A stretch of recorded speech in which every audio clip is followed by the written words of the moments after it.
Olha só, tem muitos residentes por aqui. O José Geraldo colocou aqui que é fã da Camila. Também compartilho, sou fã da Camila, gente. Então, agora que já passou 5... Vamos, continuar se apresentando aqui, né, para a gente saber de onde que vocês são, mas agora que já passou os 5 minutinhos, vamos dar início. Então, pessoal, boa noite a todos. O meu nome é Caroline Reduzino Queiroz, eu sou nutricionista de formação, sou graduada pela Universidade Federal de Juiz de Fora, campus Governador Valadares. Sou especialista em saúde da família, na modalidade de residência multiprofissional, pela Secretaria Municipal de Saúde de Governador Valadares, também Minas Gerais. Atualmente, sou mestranda da Universidade de São Paulo. E durante o meu tempo de residência, eu tive a oportunidade de compor o colegiado do Fórum Nacional de Residentes em Saúde, que é um dos fóruns que organiza o Encontro Nacional. Eu estive ano passado representando o estado de Minas Gerais, estive na organização do 15º Encontro, e esse ano estou na organização do 16º Encontro Nacional de Residências em Saúde, na Comissão de Comunicação.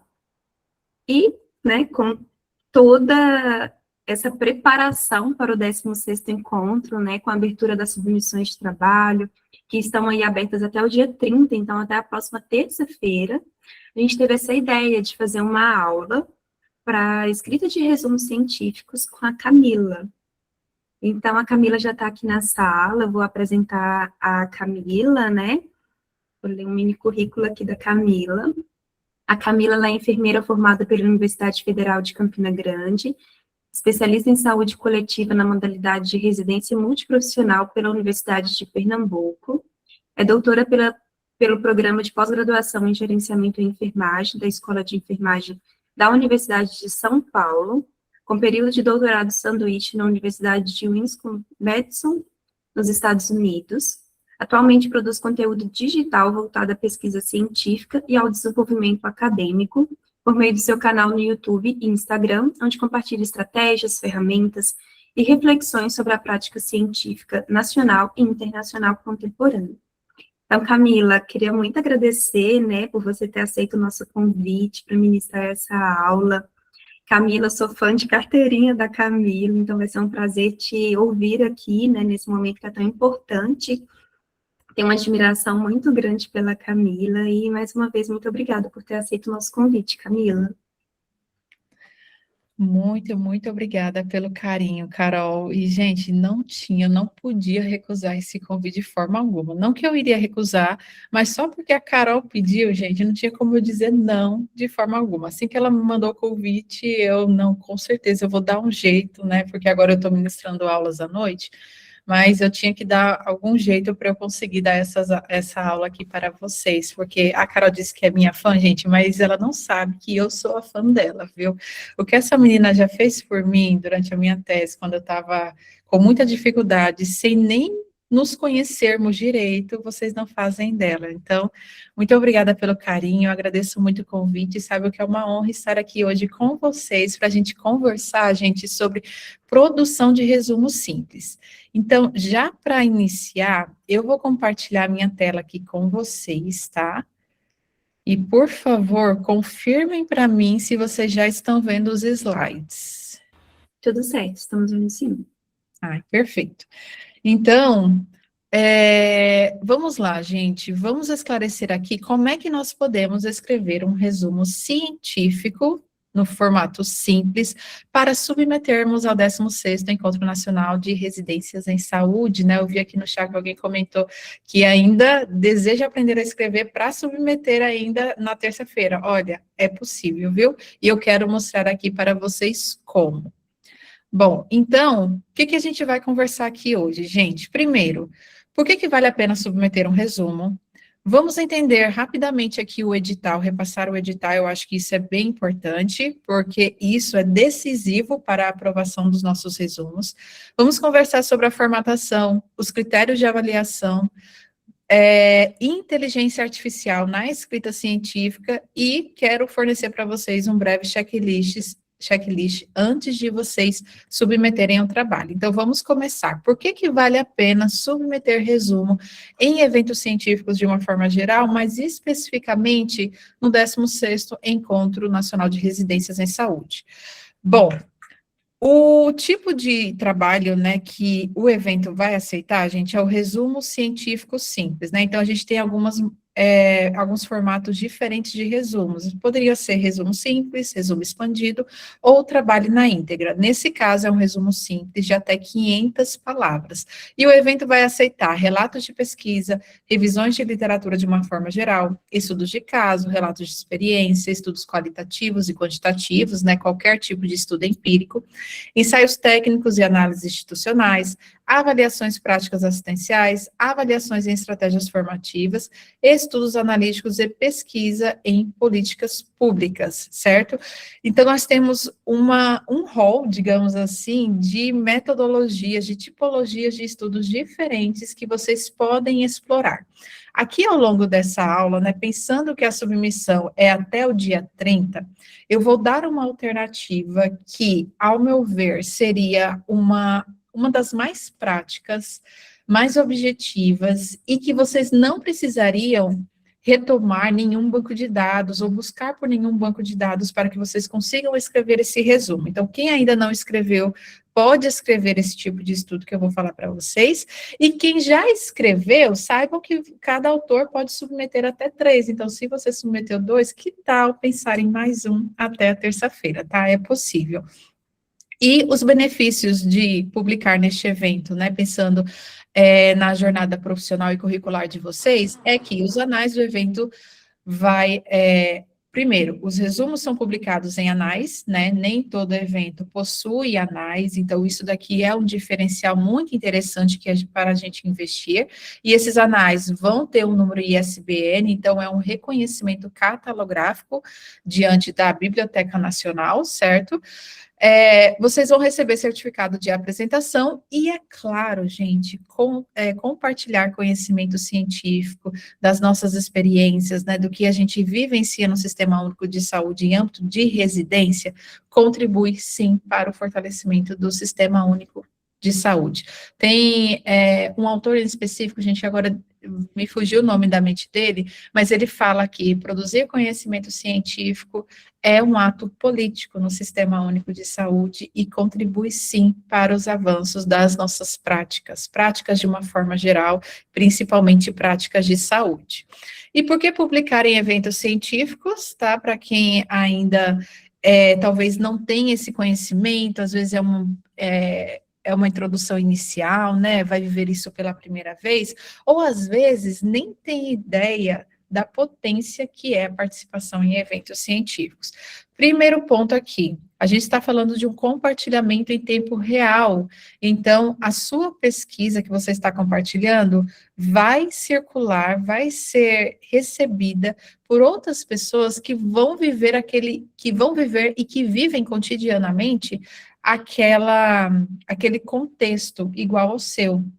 Então, é você que trouxe uma inovação, é você que está trazendo uma perspectiva nova, uma pesquisa com resultados que podem ser replicados em outros cenários, em cenários similares, e vice-versa, tá? Você pode se beneficiar das pesquisas de outras pessoas, das inovações de outras pessoas e aplicar no seu cotidiano. Gente, olha, nós participarmos de eventos científicos e assistirmos à apresentação de trabalho de outras pessoas, né, verificarmos os posters, os objetivos, as conclusões que foram encontradas, isso abre a nossa mente para os nossos processos de trabalho cotidianos, sério, ajuda bastante e é uma porta de inovação para o que nós podemos implementar na nossa própria prática.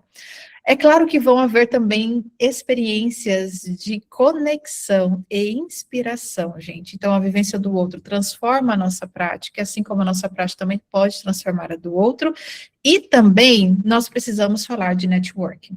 Nós precisamos abordar mais o network no âmbito da pós-graduação, da academia, certo? Então, networking, gente, ele é essencial para o desenvolvimento profissional, para a nossa carreira, para abrir portas no nosso futuro. muito do que eu consegui alcançar nasceu de um network que foi construído, de uma conexão com uma pessoa, de um diálogo, de uma conversa, de uma apresentação, de um compartilhar, de opa, tudo bem, meu nome é fulano de tal, eu li sobre o seu trabalho, eu achei maravilhoso. Gente, isso é potente e nós precisamos exercitar essas pontes que a gente constrói com outras pessoas, seja com outras pessoas, estudantes, residentes que estão ali assistindo ao evento junto conosco, seja também com os palestrantes, né? São momentos bem legais para a gente conversar, entrar em contato com esses palestrantes, nos apresentarmos e compartilhar com eles o quanto o trabalho deles é relevante e, quem sabe, até trocar figurinhas, né? Você pedir indicação de alguma coisa, ideia para alguma pesquisa que você pretende realizar. Gente, super válido, já fiz isso várias vezes ao longo da minha jornada, né? Sempre que eu tinha um tema de interesse, né? Eu esperava o palestrante finalizar, conversar com todo mundo, e eu ia lá e conversava com ele. Foi assim que eu consegui, por exemplo, a minha proposta de dissertação para eu prestar o processo seletivo de mestrado na USP, tá? Que a minha orientadora, né, que agora eu sou egressa, mas que a minha futura orientadora na época gostou bastante da proposta, gente. Tudo bem que depois que eu entrei, eu tive que mudar, porque já tinha uma doutoranda dela que estava desenvolvendo aquilo. Mas essa ideia foi de um professor que lá na minha residência, quando eu estava na residência de saúde coletiva lá em Pernambuco, eu lembro até hoje esse dia, eu estava na Escola de Saúde Pública de Pernambuco, e foi um professor abordar educação interprofissional para nós integrarmos a IP nas nossas iniciativas, né, com a rede estadual. E aí, quando esse professor finalizou, eu fui falar com ele, dizer para ele que eu estava pensando em prestar o processo seletivo de mestrado na USP e queria ideias, sugestões de propostas de dissertações, de objetivos que eu gostaria, que eu poderia tratar, né, propostas inovadoras na temática. E aí ele me deu 3 alternativas, eu escolhi uma e foi sucesso. Então, vocês vão ter contato com especialistas, com pessoas referências na área, não só especialistas, mas autoridades, pessoas que têm uma bagagem profissional que com certeza vocês podem se beneficiar e elas estarão abertas para compartilhar com vocês. Então, gente, aqui, validação e feedback, perguntas e provocações dos pares enriquecem o nosso trabalho científico, principalmente quando a gente está apresentando um resumo que talvez lá na frente a gente estava pensando em desenvolver um artigo na íntegra, ou a gente estava pensando em desenvolver o nosso TCR naquele tema, mas a gente não tinha muita certeza. Vocês podem construir um resumo com a ideia de vocês para ver o que os especialistas, o que as pessoas que estarão lá presentes vão falar a respeito, vão trazer pontos de melhoria para você aperfeiçoar mais o seu trabalho, gente, isso é muito legal. Então, como eu mencionei para vocês também, terá registro oficial com ISBN, produção citável, que compõe o Lattes e a sua trajetória profissional e acadêmica, e, claro, novamente, fortalecimento coletivo do SUS. Então, sistematizar e compartilhar faz a formação em saúde evoluir. Uma dúvida muito comum que vem para mim quando a gente fala de elaboração de resumo simples para evento científico é que muitas pessoas acham que elas precisam ter o artigo científico completo, o trabalho na íntegra, para desse trabalho extrair um resumo simples e poder submeter no evento. Aí as pessoas falam, não, Camila, não tenho tempo de construir o artigo completo para submeter um resumo. Mas não, gente, vocês não precisam ter o artigo na íntegra, tá? Então, o resumo simples, ele é considerado uma modalidade autônoma. Então, ela não depende de uma outra produção, certo? É claro que a gente tem resumo simples, que vai ser submetido numa revista. Aí, sim, depende do artigo científico na íntegra. Tem o resumo da nossa tese, a dissertação, do TCC. Aí, depende do trabalho completo. Mas o resumo que é submetido em evento não depende. Então, existem 3 cenários que vocês aí podem se enquadrar nessa questão da elaboração do resumo simples. Então, o primeiro cenário, você tem um trabalho completo, então você tem um artigo, você tem um TCC, né, da graduação, quem sabe, um TCC de alguma especialização que você fez, uma dissertação, talvez. O resumo é a estratégia de divulgação desse trabalho passado que você já desenvolveu, amplia o alcance do que você já fez, desde que você não tenha publicado ou apresentado ele em outro evento científico, tá? Em termos éticos, é adequado nós apresentarmos um determinado trabalho apenas em um evento por vez, principalmente se esse evento científico possui anais. Se possui anais, então nós precisamos tomar o cuidado de não cometer autoplágio e é indicado nós apresentarmos ele apenas uma vez mesmo. Eu sei que tem uma prática, né, de alguns profissionais que apresentam o evento, depois em outro evento. Internacionalmente, isso é relativamente comum, mas precisamos tomar o cuidado para a gente não ser muito repetitivo e acabar sempre divulgando as mesmas coisas, sabe, gente? A gente precisa ser inovador no campo científico. O cenário 2 se refere a você ter dados, mas você não ter um artigo. Então, você vivenciou alguma coisa, você coletou, né, dados de algum local relacionados a algum fenômeno, mas ainda não escreveu. Então, o resumo pode ser a porta de entrada para o seu futuro trabalho na íntegra, tá? É um exercício metodológico valioso. Então, é o seguinte, muitas vezes a gente está desenvolvendo a pesquisa, nós coletamos os dados, analisamos esses dados, mas ainda não tivemos o tempo ou a oportunidade de escrever o trabalho na íntegra. Então, a gente pode, sim, escrever um resumo simples para futuramente esse trabalho na íntegra vir a ser publicado, tá? Isso também pode ser feito. E o cenário 3 é uma ideia em construção. Você tem uma proposta, você tem uma ideia que você gostaria de desenvolver melhor, que você gostaria de verificar se é válida? Então, você pode elaborar um resumo a partir da sua ideia para submeter no evento, tá? Considere um resumo como se fosse um protótipo de um produto, né? É um teste, que aí você vai submeter entre os nossos pares, que vão avaliar a qualidade desse trabalho, e quando você for escrever na íntegra, você vai poder aperfeiçoar essa escrita, essa estrutura. Então, o resumo como um primeiro passo. Em vez de um subproduto de um trabalho pronto, pense no resumo como o início de um ciclo de produção científica, tá? Você pode escrever o resumo, apresentar no evento, receber o feedback dos avaliadores, aprofundar a análise, escrever o artigo e publicar numa revista científica futuramente, certo? Então, esse resumo pode ser uma sementinha que você planta para um futuro artigo na íntegra que pode ser contado nos processos seletivos futuros de mestrado, doutorado, caso vocês tenham interesse.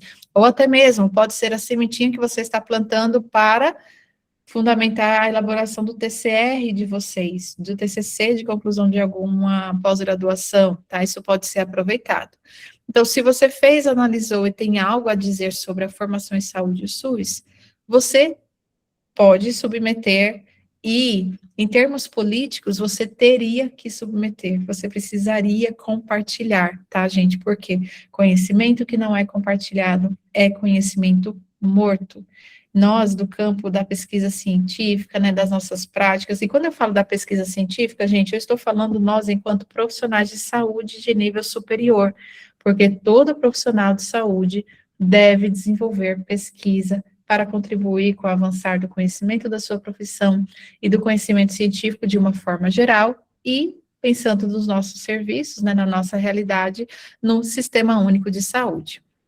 Agora, vamos revisitar o edital, tá? De forma mais pontual e um pouco mais rápida, porque tem algumas questões aqui que são relevantes levarmos em consideração para aumentar as chances do nosso resumo ser aprovado. Então, só relembrando que o prazo de submissão é até o dia 30 de junho, vamos ficar na torcida para o pessoal prorrogar esse prazo, né, Carol? Sem pressão, viu? Onde vocês vão submeter? Então, no edital tem todo o detalhamento, tá? Sobre a submissão na plataforma Utopia ou Utopia, não sei muito bem. Não é por e-mail, nem por formulário Google, tá? Vai ser nessa plataforma aqui.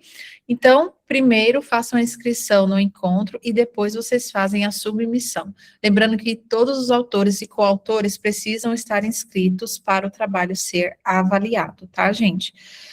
Com relação à quantidade de trabalhos ou quantidade de autores, né? Então, cada trabalho deve ter um máximo de 10 autores, um autor principal e 9 coautores. O autor principal pode ter no máximo 3 trabalhos, aliás, a pessoa ter até 3 trabalhos como primeira autora, certo? E é preciso a identificação do autor que irá apresentar esse trabalho. Então, se a comunicação for oral presencial, o apresentador precisará estar fisicamente de uma pessoa. Então, mudou o apresentador, vocês precisam avaliar a comissão técnico-científica até 10 dias antes da programação oficial, tá? Esses são os 4 eixos temáticos que nós podemos pensar na elaboração de resumo, gente, e é extremamente importante que o nosso estudo esteja alinhado com os eixos temáticos do evento, tá? Porque esse, na verdade, é um dos critérios mais recorrentes de exclusão, de reprovação de um resumo em eventos científicos de uma forma geral, tá? Não nesses da residência, mas a literatura demonstra isso, que é quando a gente não respeita a formatação e quando a gente não se alinha ao eixo temático do evento. Então, façam o possível para se alinhar a um desses eixos, que são bem interessantes e são abordagens bem inovadoras, atuais, né, do que a gente está precisando olhar na prática cotidiana do SUS. Então, identidade e subjetividade na formação, cuidado, práticas e produção do SUS, democracia, SUS e dimensão política, e processos formativos e práticas pedagógicas. Como vocês escolhem um eixo temático de vocês? Vocês vão olhar para a ideia, olhar para o resumo que vocês produziram e olhar detalhadamente lá no edital quais são os tópicos e qual é o eixo temático e quais os subtópicos relacionados a cada um dos eixos temáticos, tá? É bem comum a gente estar fazendo essa escolha e nos vermos diante da dúvida de que o nosso resumo se encaixaria em mais de um eixo temático. Neste caso, vocês podem se perguntar qual é a contribuição central do trabalho de vocês. Então, qual é o resultado? A partir do resultado, vocês conseguem alinhar melhor ao eixo temático mais coerente com a proposta de resumo de vocês, tá? E só destacando, né, que vocês podem receber menção honrosa no eixo de equidade em saúde, tá? Então, 2 trabalhos que forem se destacados nesse eixo temático vão receber essa menção honrosa. Bom, o que que o edital proíbe, gente? Então, vamos ter isso muito claro na elaboração do nosso resumo, para a gente não perder pontos na avaliação ou acabar tendo nosso resumo desclassificado por falta de atenção ao que o edital está colocando, tá? Então, qualquer autoria, instituição ou serviço no título ou no corpo, nós não podemos fazer isso, nós não podemos identificar local, cenário de realização de pesquisa em momento algum, muito menos na metodologia. Algumas pessoas acham que precisam, porque assim, na metodologia, o local que a gente caracteriza o local do estudo, onde ocorreu aquilo ali. Caracterizar não é identificar, certo? Então, não é, por exemplo, falar o estudo se desenvolveu no Hospital Regional de Queimadas, Paraíba. Não, vocês não podem fazer isso. Vocês vão trazer caracterização. Foi desenvolvido em um hospital nível terciário de referência no estado da Paraíba. Então, é você trazer características daquele cenário, com o intuito de que uma pessoa que esteja, por exemplo, atuando na atenção primária, ela compreenda que talvez aqueles resultados ou aquela intervenção, ou aquela experiência que você está relatando não se aplica à realidade dela. Então, isso é interessante fazermos para alinharmos a nossa proposta e os nossos achados com a realidade do leitor, a realidade das outras pessoas, as pessoas conseguirem filtrar o que é adequado elas aplicarem à realidade delas e o que não é. E até mesmo para compreender melhor aqueles resultados, né, diante daquele contexto que foi pesquisado. A avaliação, ela é cega, tá? Citou hospital, cidade ou programa, está excluído. Alguém? Oi, Rita? Pode falar, Rita. Oi, boa noite, Camila. Eu posso colocar, por exemplo, se tem algum problema, identificar o nome do programa de residência, sem citar a cidade, mas destacar o nome do programa. Olha, não seria o adequado também, Rita. O nome do programa, ele vai estar implícito na autoria de vocês, então, na vinculação institucional. Em um resumo científico, em pesquisa científica, normalmente a gente não traz essa identificação. A gente pode colocar que é uma residência multiprofissional, que é uma residência em área profissional, localizada em tal estado, isso seria o mais adequado. Certo, obrigada. Nada. Opa, mais alguém? Renata? Pode falar, Renata. Boa noite. Boa noite. Eu gostaria de saber se o resumo simples também pode ser a partir de um TCR, que eu vi que tinha TCC. Pode. Pode sim, Renata. Pode aproveitar o seu TCR para submeter o resumo. Ótimo. Pronto, obrigada. Nada. Muito bom, gente. Qualquer coisa podem ir levantando a mão, tá? E se alguém falar alguma coisa no chat que eu não ver, podem me interromper. Lorena, pode falar, Lorena.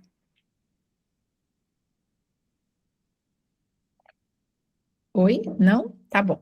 Qualquer coisa, levanta a mão, tá? Então, Me atrasei um pouquinho. Eu fiquei na dúvida se seria interessante proposta de intervenção.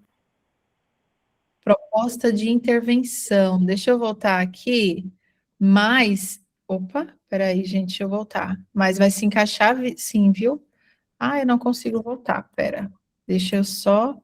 Eu tô experimentando esse novo programa aqui. Deixa eu voltar aqui. Resumo simples. Pode entrar sim, viu? Você poderia enquadrar uma proposta de intervenção em estudo quant, em relato de experiência, tá? A gente pode enquadrar também, se for uma intervenção que você aplica no serviço, é isso, Lorena? E depois avalia? Seria uma proposta de intervenção construída no sentido de futuramente realizar. Ah, tá. Ah, tá. Neste caso não. Seria uma ideia, né, que você quer desenvolver futuramente, como se fosse um protocolo. Não, nesse caso não. Projeto de pesquisa não. Apenas relatos de algo que já foi efetivado ou que você está analisando, ou que você coletou os dados.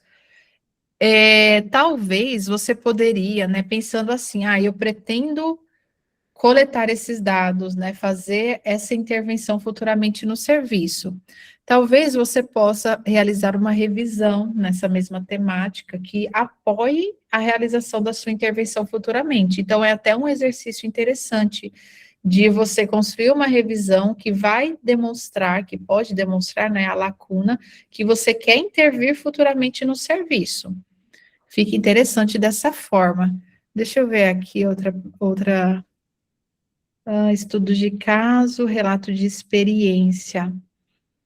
Você ainda não viveu a intervenção, então não poderia relatar a experiência dela, mas talvez relatar a experiência de algo que você viveu e que, a partir dessa vivência, despertou em você a necessidade de fazer essa intervenção. Então, foi alguma dificuldade, alguma barreira que você viveu, Lorena, e que você vê que pode ser solucionada, sabe? Isso também pode ser um relato de experiência, talvez. Isso é nesse sentido. Legal. Interessante, Lorena. Então, mão na massa, mulher. Acho que dá certo, sim. Eu vi que a Ana Rosa levantou a mão. Ana Rosa, pode falar. Boa noite, Camila, tudo bem? Tudo bem? Tudo bem. Você falou com relação à identificação do local, né, da pesquisa do estudo. No caso, o estudo quantitativo de perfil sociodemográfico de imigrantes de um município pelo Comitê de Ética já foi aprovado citando a cidade. E nesse caso?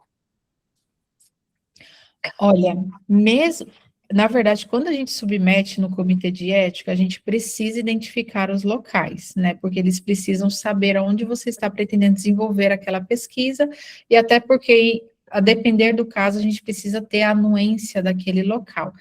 Mas, para submissão em resumo no evento, eu sugiro você não identificar a cidade. Não falar o nome dela, mas falar um município localizado no estado tal, e aí pode seguir com as características do município, tá, Ana? Seria o mais adequado, porque eu não li o seu trabalho, né? Eu não sei sobre como é que vocês fizeram essa caracterização, mas é porque a gente precisa tomar um certo cuidado, principalmente quando a gente trata populações mais vulneráveis, porque a depender da caracterização que a gente faça, possa ser que a gente esteja ferindo algum princípio ético de anonimato, sabe, de identificação dessas pessoas. Então, tudo depende, é claro, da leitura, né? Eu precisaria ler o seu resumo para te dizer de certeza, mas de forma mais segura, não precisaria colocar no resumo simples a identificação da cidade. No artigo completo, poderia ser outra história, a gente poderia avaliar melhor, tá? Mas um resumo simples não precisa não, Ana. São dados secundários. Tá, legal. Então, melhor. Obrigada. Nada. Ótimo, gente. Deixa eu apresentar aqui. Perfeito.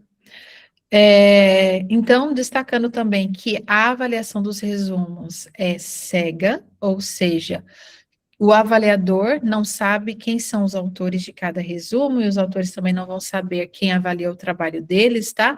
Então, essa questão de não identificar o hospital, cidade ou programa também tem coerência com a questão da avaliação, porque se o avaliador pegar um trabalho que foi realizado na sua instituição, por exemplo, né, porque está ali a instituição, então a gente tem um conflito de interesses, e aí esse trabalho deveria ser, seria excluído, de acordo com o edital do evento, tá? Bom, não precisamos submeter também, elaborar também gráficos, tabelas ou figuras, não precisamos inserir citações nem referências bibliográficas, tá? Justamente porque resumo simples, né? Resumo simples não tem essa característica. Alguns resumos expandidos, sim, mas também não é regra. Não podemos submeter pesquisas em andamento, tá? Apenas trabalhos concluídos. E não vai ser permitido correções após submeter o resumo. Uma vez enviado, já está enviado, né, e você não vai poder corrigir. Então, sempre bom, gente, fazer uma última leitura antes de submeter. Agora, vamos tratar da formatação do resumo, tá? Primeiramente, o título tem que ser em caixa alta e até 150 caracteres com espaços, certo? Eu não sei se vocês sabem, gente, eu acho que vale a pena mostrar, porque... Oi, Vitória, pode falar, que é o tempo que eu abro aqui um documento para mostrar para vocês. Oi, Camila, boa noite. Boa noite. Eu queria saber se pode colocar a categoria profissional no resumo. Tipo, farmacêutica, vivência profissional, de uma profissional farmacêutica, de um profissional farmacêutico. Pode citar? Pode sim, viu? Não tem problema não. Obrigada. Aí, Vitória, só para eu esclarecer, né? Eu pensando aqui. No caso, você não identificaria o local e os participantes da sua pesquisa foram as pessoas que você coletou os dados que você quer identificar ou é de vocês autores? Não, eu quero falar sobre a vivência profissional de um profissional farmacêutico. Então, eu gostaria de saber se posso colocar profissional farmacêutico ou se eu tenho que tirar farmacêutico e colocar só profissional. Não, pode sim, Vitória. Pode sim. Tá, Viu? tá. Principalmente Obrigada. de nada. Principalmente porque seria a autoria do trabalho, né? De uma profissional farmacêutica, não digamos que é você, essa profissional farmacêutica, você vai estar relatando essa experiência, então não tem problema nenhum, certo? Só para vocês terem um conhecimento, gente, quando a gente. Deixa eu ver aqui, eu vou ter que parar. Deixa eu reduzir. Aqui, ó. Quando a gente está no documento Word, a gente tem a alternativa de verificar a quantidade de caracteres com espaço e sem espaço, tá? Então, a gente vai em ferramentas e aqui a gente tem contagem de palavras. No documento Word baixado também tem. E aí, olha, caracteres totais, 58, e caracteres excluindo espaços. Então, aqui o normal conta espaço e sem espaço, certo? Então, vocês podem verificar isso no próprio programa que vocês estiverem trabalhando. Então, o que é permitido é até 50 caracteres com espaço, certo? Deixa eu ver aqui, tela cheia.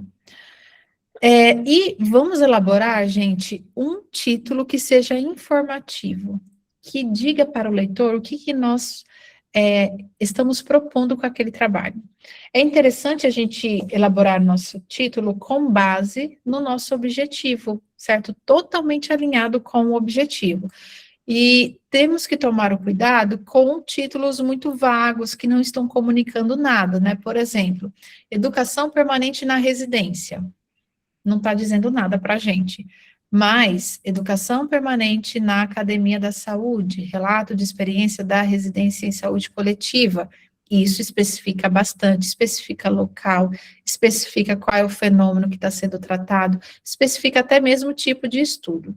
Então, nem sempre a gente precisa colocar o tipo de estudo no título, mas tem alguns que são padrões, né, e até mesmo a gente tem alguns guias de redações científicas desses tipos de estudo, que indicam que no título nós coloquemos qual tipo de estudo que está sendo desenvolvido ali, para o leitor saber desde o início do que se trata, qual é a sua proposta, tá?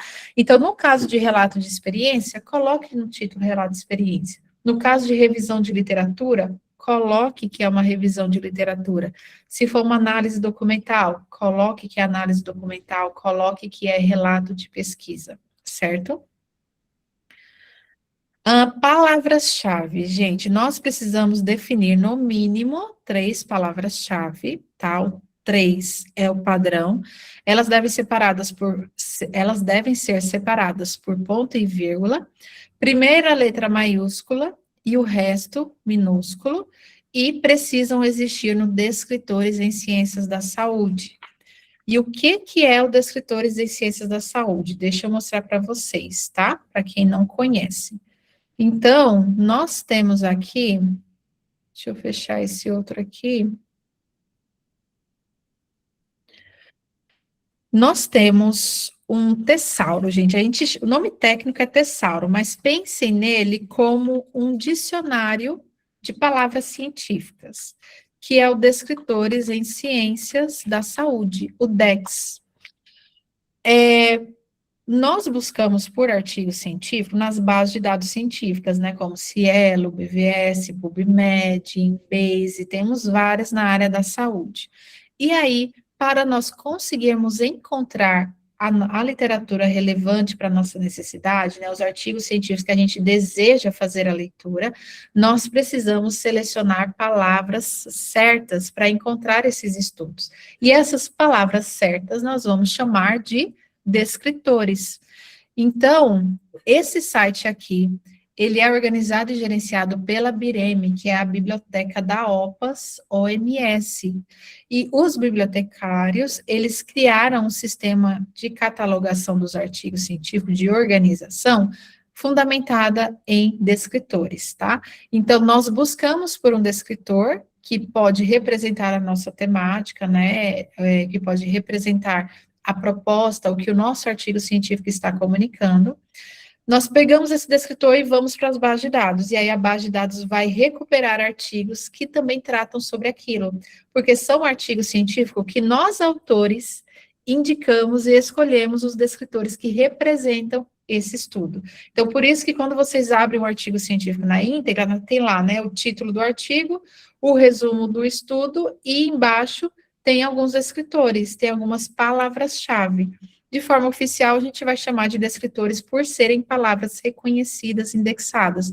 Então, se eu vier aqui, ó, e buscar por enfermagem, ele vai me indicar, olha, que tem 110 descritores que contêm o termo enfermagem. E aqui, ó, tem o primeiro, deixa eu aumentar mais aqui para vocês verem melhor. Então, aqui, ó, tem o descritor 1, 2, 3, enfermagem ginecológica, educação em enfermagem, enfermagem itinerante, e assim por diante. Eu preciso escolher qual é o descritor principal que representa aquele meu estudo. No caso de vocês, o resumo simples. Então, vocês precisam fazer essa escolha aqui no Dex, tá? Olha para o título de vocês, por exemplo, naquele título simulado que eu coloquei para vocês, tinha educação permanente. Eu vou colocar aqui, ó, educação permanente, vamos ver se tem. Ele me indicou 4 descritores que estão relacionados à educação permanente, gente. E, olha, isso é terrível, eu estou já mandando um e-mail para o pessoal lá colocar um descritor de educação permanente, porque educação permanente não é a mesma coisa de educação continuada, gente. Mas, enfim, essa discussão não cabe aqui. Então, ele está me dizendo aqui que educação permanente é um sinônimo de educação continuada, e o mais adequado é nós empregarmos o descritor educação continuada, certo? Então, assim a gente vai encontrando os descritores que representam o nosso texto.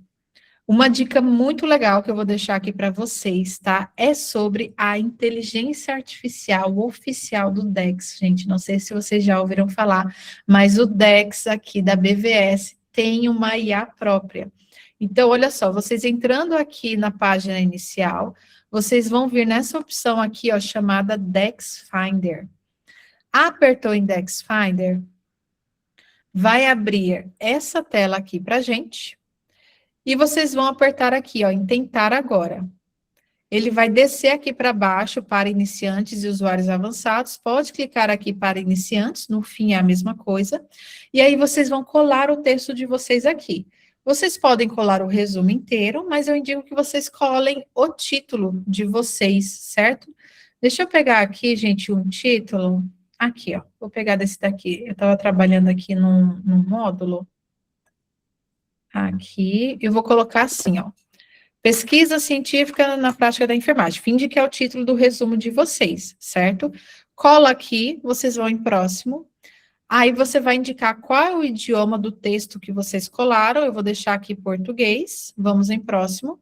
Ele pergunta em qual idioma nós queremos os nossos descritores. Aí eu vou deixar em português também. E nós vamos enviar. E olha, gente, rapidamente ele vai indicar aqui do lado direito uma lista de descritores e uma taxa de similaridade que ele identificou que mais está coerente com a nossa proposta, né? Então, basicamente, aqui está o texto que eu coloquei.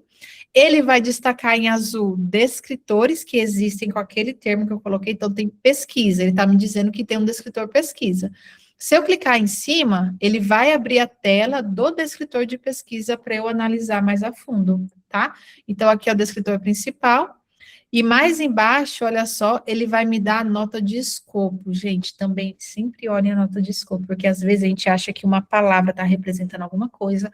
Quando a gente vai ver a nota de escopo, né, o significado aqui no Dex, aí a gente vê que é algo totalmente diferente. Então, a gente já muda, tá? Aqui, ó, enfermagem, eu clico, ele vai me direcionar para o descritor em enfermagem. E aqui do lado direito, ele traz outras alternativas também. Então, o descritor, assim, primário que ele classifica aqui para mim é pesquisa em enfermagem. Então, observem, no título, ele identificou a palavra pesquisa e identificou a palavra enfermagem. Mas é só aqui do lado direito que ele identificou pesquisa em enfermagem, que é o que se encaixaria melhor. Então, deem prioridade para os descritores listados aqui. E aí, nós podemos clicar nele e ele vai me direcionar para a página respectiva do Dex, tá? Não, isso aqui é sensacional, gente. Eu achei maravilhoso quando eles lançaram isso. Ótimo. Perfeito. Então, Um exemplo aqui, ó, de textinho, educação e saúde, ponto e vírgula, internato e residência, né? Esse é o descritor oficial para residência, ponto e vírgula, sistema único de saúde. Agora vamos falar da estrutura. Opa, pode falar, Rita. Ainda sobre as palavras-chave, quando tem esse termo, eu diria próprio, como Sistema Único de Saúde, atenção primária em saúde, aí eu posso deixar a primeira letra de todos os termos em maiúsculo, né? Não, desculpa, Rita, aqui foi um erro mesmo, tá? Siga a norma do edital, viu? E que bom que você perguntou isso. Mesmo sendo nome próprio, mesmo que no DEX tenha os termos maiúsculos, vocês vão colocar só a primeira maiúscula, tá? Certinho. Ótimo. Deem prioridade para as normas do edital sempre, tá, gente? Pronto, agora a estrutura deste resumo, que é um resumo estruturado, que a gente chama, né? O resumo, ele poderia ser em texto corrido, sem nenhuma identificação de tópicos, mas neste caso aqui é um resumo estruturado. A gente vai fazer um resumo em até 500 palavras no máximo, e nós vamos colocar estes tópicos aqui: introdução, métodos, resultados de discussão, considerações finais, tá? E o edital fala que as 4 seções devem aparecer identificadas em negrito no resumo, tá? Então, vamos falar de cada uma dessas seções de forma mais detalhada, certo, gente? Primeiramente, gente, acabou acontecendo um errinho aqui e não colou o exemplo de introdução que eu tinha separado para vocês, mas tudo bem, vamos lá. Deixa eu abrir aqui. Contextualização. Então, aliás, vamos lá. A introdução é o momento que nós vamos contextualizar a nossa pesquisa, vamos justificar a realização dela e vamos finalizar com um objetivo, certo? Então, esses subtópicos, digamos assim, esses elementos que a gente vai tratar na introdução estão bem destacados no edital. Contextualização, justificativa e finalizar com um objetivo. Então, na contextualização, nós vamos definir o tema central e colocar o leitor na mesma página que a gente, certo? Então, gente, deixa eu só pegar aqui, eu fiz um resumo exemplo simulado aqui, que eu fui colocando cada uma das partes, só que eu acho que deu um erro aqui, não foi o da introdução. Deixa eu colocar aqui para vocês verem. Só um instantinho. Tá, deixa eu tirar essas outras partes, eu vou deixar só o da introdução mesmo.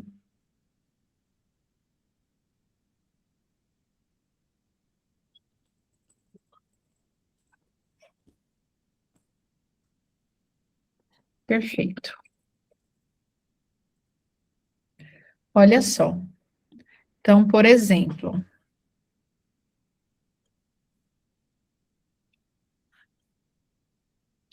aqui uma introdução para vocês, de exemplo, né?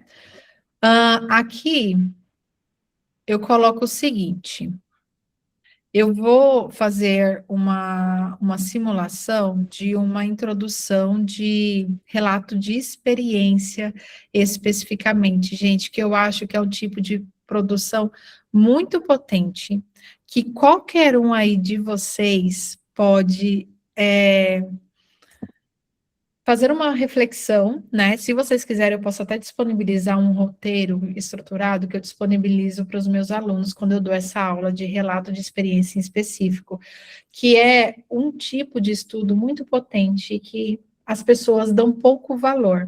Mas, assim, é muito interessante para nós que estamos vivendo no dia a dia profissional, porque as nossas experiências, o que a gente vive no nosso cotidiano, gente, pode ser transformado em pesquisa científica se nós conseguirmos unir a experiência prática, o que foi vivenciado, com o que é discutido na literatura científica. Então, isso é possível. E para vocês elaborar esse resumo, só depende mesmo de vocês sentarem com esse meu roteiro, que eu vou mandar para a Carol, e a Carol compartilha com vocês, com esse roteiro, e vocês refletirem mesmo sobre alguma experiência que mexeram com vocês, que tocaram o coração de vocês de alguma forma, que encheu os olhos de vocês, ou que deixou vocês reflexivos, sabe? Às vezes a gente vive algo no nosso dia a dia com o nosso paciente, nosso usuário, com a nossa equipe, com outros profissionais, com a nossa liderança, enfim, que fazem a gente refletir. E isso pode ser transformado em ciência, gente, principalmente quando nós aplicamos alguma inovação ou realizamos alguma, por exemplo, algum processo educativo, alguma iniciativa, uma mudança no processo de trabalho. Então, qualquer coisa nova, por menor que seja, muitas vezes a gente acha que é muito pequeno. Não, isso é besteira, não vale a pena compartilhar. Mas, gente, às vezes é uma besteira que faz tanta diferença na vivência prática de outra pessoa, e a potência do relato de experiência é essa, é nós vivermos algo, compartilharmos nossa experiência com base científica, e essas outras pessoas que estiverem fazendo a leitura se identificarem e passarem a enxergar aquilo ali que você conseguiu refletir a respeito, que você conseguiu traduzir da sua prática para a ciência, tá? Então, é bem legal. Então, o exemplo que eu vou trazer para vocês vai ser justamente nesse sentido, tá? É de estruturar um relato de experiência, né? Eu sentei aqui um pouco, aí fui recuperar na minha memória alguma experiência que eu tenha vivido, que eu vivi na minha residência lá em 2018, 2020, gente, que eu fiz minha residência. E aí eu lembrei de uma que é o que vai estar relatado aqui para vocês. Então, vamos lá. Introdução. Como é que a gente elabora a introdução, gente? Como é um resumo estruturado, nós vamos fazer isso aqui, ó. Introdução, 2 pontos, e coloca em negrito, tá? Aí eu coloco assim, a educação permanente em saúde constitui, peraí, ó os erros aqui. Aqui é assim, a educação permanente em saúde é relevante para qualificar as práticas de saúde no Sistema Único de Saúde, especialmente no âmbito do programa Academia da Saúde. Contudo, lacunas na formação contínua, esse termo é terrível, lacunas na formação de profissionais, na educação, né, enfim, de profissionais da rede estadual, demandam intervenções pedagógicas estruturadas, tá? Então, o que que eu fiz aqui? Eu defini o tema central, né? Eu trouxe essa contextualização, então eu trouxe, ó, é no âmbito da educação permanente em saúde, é no âmbito das práticas do SUS, mais especificamente no programa Academia da Saúde. Justificativa. Qual é a lacuna que você vai estar preenchendo? É observado, né? Apesar disso, é observada lacunas formativas de educação, de conhecimento dos profissionais de saúde que estão na rede estadual que precisa de iniciativas educacionais mais estruturadas. Então, eu apresentei a justificativa de realização desse estudo. Depois disso, nós vamos para o objetivo, que deve ser direto, com o verbo no infinitivo, tá? Pensando nisso, o objetivo aqui, olha, já coloca aqui em seguida. Objetiva-se relatar a experiência de uma residente em saúde coletiva no desenvolvimento de uma capacitação online fornecida pela Escola de Saúde Pública de Pernambuco, tá? Aqui, neste caso, eu vou retirar a sigla. Relatar, gente. Então, o objetivo, ele deve ser direto, deve ser uma sentença única, tá certo? Nada de objetivo muito extenso, e deve sempre se iniciar com o verbo no infinitivo. Então, neste caso, eu usei o relatar. No caso de relato de experiência, a gente pode usar o relatar ou descrever, certo? Que são os mais adequados, porque o relato de experiência tem essa perspectiva mais descritiva mesmo. Poderia ser utilizado para outros tipos de estudo, né? Analisar, averiguar, conhecer. Então, nós temos vários verbos que podem ser empregados para objetivos. Um referencial interessante que vocês podem se basear para escolha desses verbos é a taxonomia, não sei se vocês já ouviram falar, taxonomia de Bloom. A taxonomia de Bloom, ela desenvolveu essa taxonomia pensando em objetivos educacionais, Mas, gente, são muito úteis mesmo. Deixa eu só mostrar essa imagem para vocês. Aqui, ó. São muito úteis para nós também na pesquisa científica, porque ela vai dizer o seguinte: olha, se você aí está querendo memorizar, então esses verbos aqui se referem a memorizar. Se você quer compreender um cenário, então você pode usar descrever, discutir, explicar, examinar, expressar, identificar, narrar. Se você quer aplicar algo, aplicar a intervenção, né, como a Lorena, aplicar, demonstrar, dramatizar, empregar, ilustrar, interpretar. Se você quer analisar, aqui tem os verbos, tá? Então, a taxonomia de Bloom é muito útil para a cara da minha orientadora, essa taxonomia de Bloom. Então, é extremamente útil para a gente conseguir escolher os nossos verbos de forma mais adequada, certo? Perfeito, então, olha só, de uma residente em saúde coletiva, no caso sou eu, né, a residente, no desenvolvimento de algo, da intervenção que eu estou querendo detalhar, fornecida pelo órgão, pelo local responsável. Perfeito, eu acho que as demais partes têm o textinho, deixa eu voltar aqui. Ótimo, gente. Então, a introdução vai trazer essa contextualização e essa justificativa, certo? Depois da introdução, nós já vamos para os métodos. Aí vocês vão colocar métodos, 2 pontos. O que vocês vão tratar no método? O método, a metodologia, é o momento onde nós vamos detalhar o caminho que a gente percorreu para chegar naqueles resultados. Então, foi o passo a passo metodológico, foram as decisões que a gente foi tomando, certo? Em algumas questões essenciais que nós precisamos esclarecer para caracterizar um estudo como um estudo baseado em metodologia científica, tá? Então, normalmente, nós colocamos principalmente esses itens aqui que eu estou colocando mais embaixo para vocês. Tipo de estudo, o cenário sem identificar, os participantes, coleta, análise e o período da pesquisa. Eu estou colocando de forma mais pontual, porque a gente está falando de um resumo simples, então a gente tem que ser mais sucinto. Mas seria muito interessante se vocês pudessem abordar esses elementos aqui. Vocês vão colocar o número do CEP se precisou de aprovação do Comitê de Ética em Pesquisa, é claro. Então, vocês vão precisar colocar aqui o número de aprovação, tá? Então, lembrem sempre, tipo de estudo, cenário, caracterizar o cenário, os participantes do seu estudo, técnica de coleta de dados, técnica de análise de dados e o período de realização da pesquisa, tá? Então, olha só, no início, nós já determinamos o tipo de estudo, neste caso aqui é um relato de experiência, certo? E eu coloco outros qualificadores desse tipo de estudo, né? Então, eu poderia só colocar, trata-se de um relato de experiência sobre alguma coisa, mas eu decidi detalhar melhor aqui, ó. Trata-se de um relato de experiência de abordagem qualitativa e descritiva.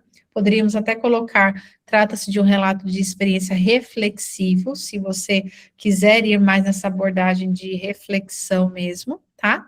Aqui eu coloquei a abordagem qualitativa, todo relato de experiência qualitativo e descritivo, sobre o percurso de elaboração de um curso síncrono e assíncrono.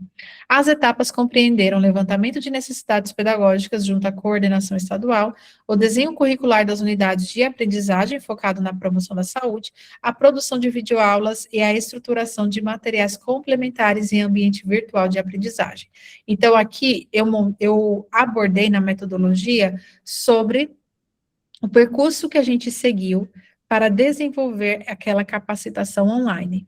Devido ao limite de palavras, eu optei por trazer este descritivo aqui metodológico, tá?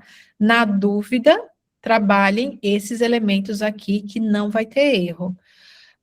E nós precisamos descrever o percurso de forma clara, gente, de forma compreensível, né?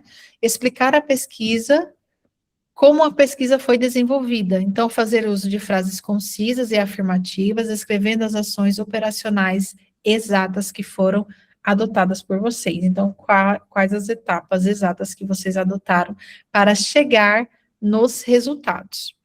E aí, a gente vem para a parte... Oi, Rita, pode falar. lá na metodologia, mais especificamente sobre essa questão do CEP.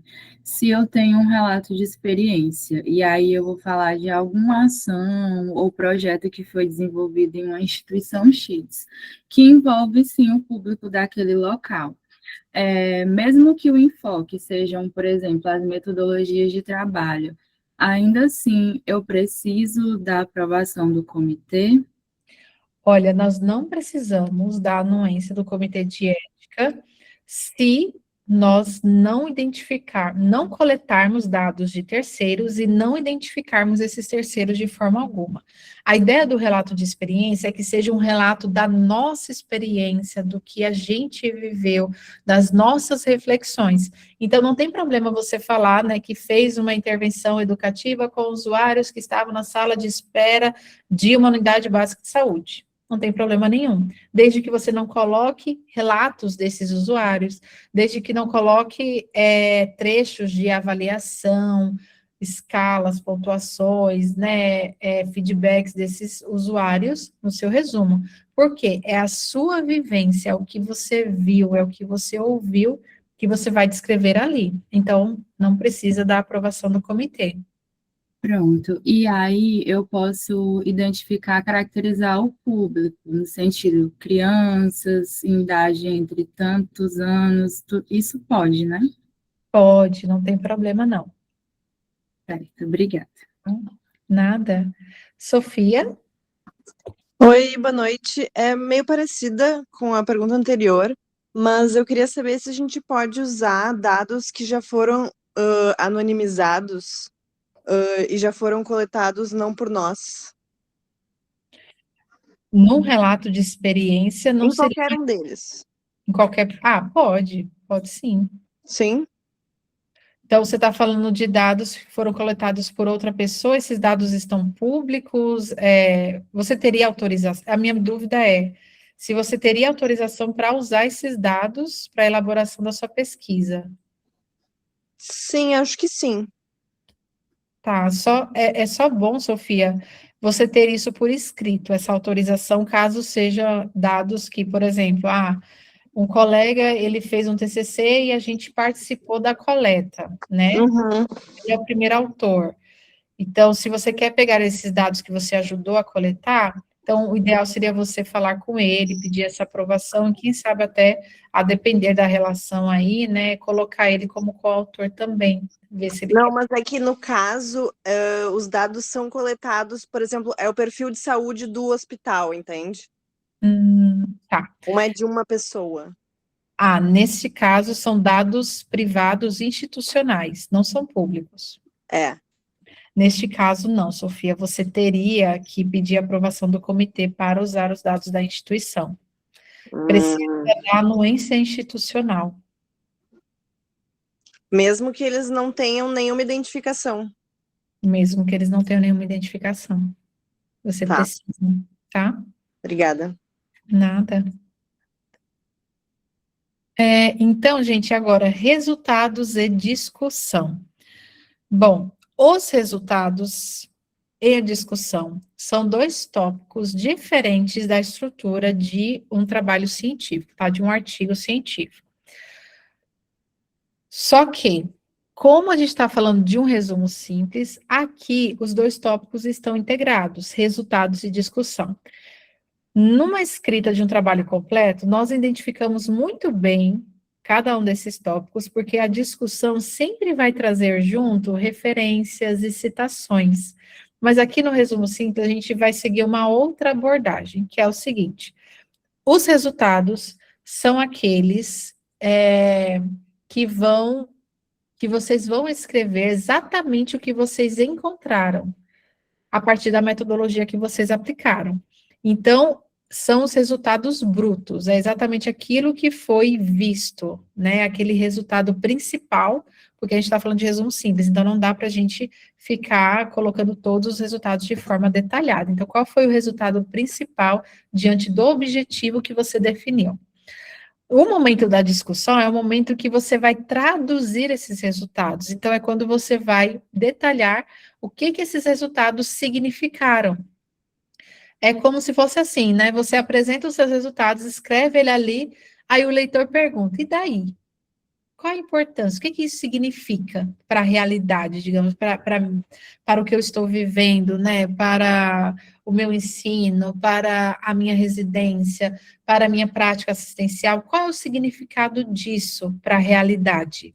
E aí a gente vai trazer algum trecho que traga essa interpretação do nosso resultado. Então, olha só o exemplo aqui.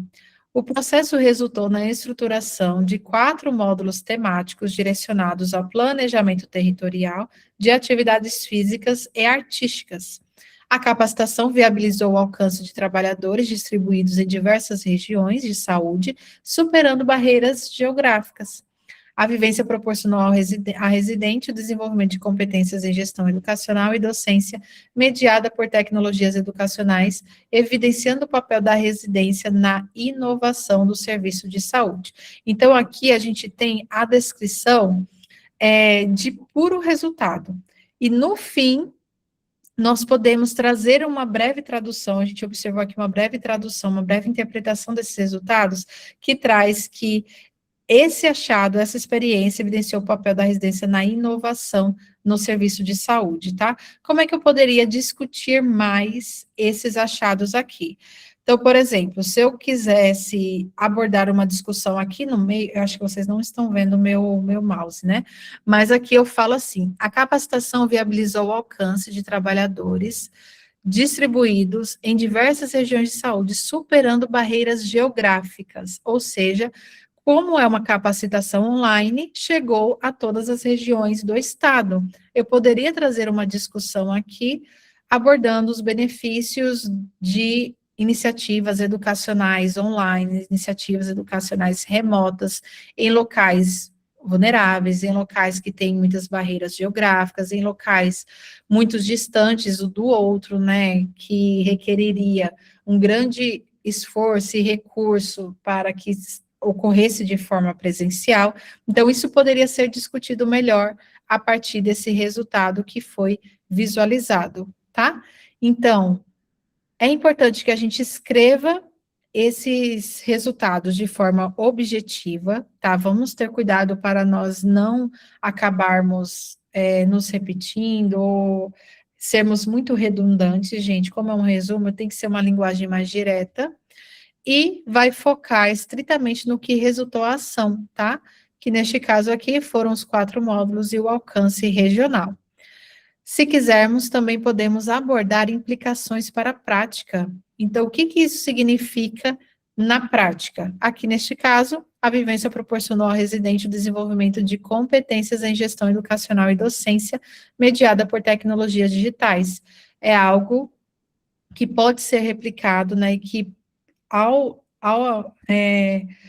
no momento que as pessoas permitem que residentes experienciem experiências como essa que eu estou relatando, na formulação de uma iniciativa educativa online, esses residentes podem desenvolver competências em gestão educacional e docência mediada por tecnologias digitais, tá? Então, é interessante também quando a gente consegue trazer essas implicações para a prática, podendo essas implicações aparecer aqui em resultado de discussão, ou se você achar mais coerente, também pode vir nas conclusões, tá? Não tem problema, porque as implicações para a prática é característico do finalzinho da discussão, ou início da conclusão não, ou do tópico conclusão.